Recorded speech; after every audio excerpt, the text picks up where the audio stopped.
আজকে আমরা নিউ জার্সিতে আসলাম রয়্যাল ইবাসি রেস্টুরেন্টে বুফেট।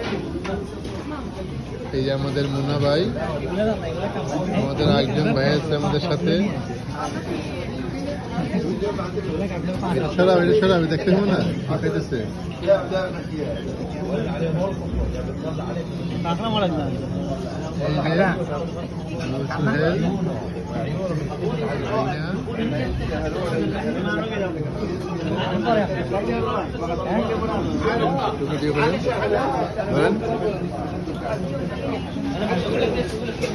আমাদের আহাদ ভাই, ওনার আইটেম হচ্ছে হলো উনি 2 প্লেট নিয়েছে, আমরা 1 প্লেট করে নিচ্ছি। উনি 2 প্লেট নিচ্ছে, 1 প্লেট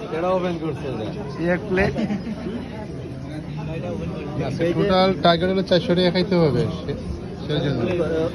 তারপরে জবাইটা করণের বাহরতাছ না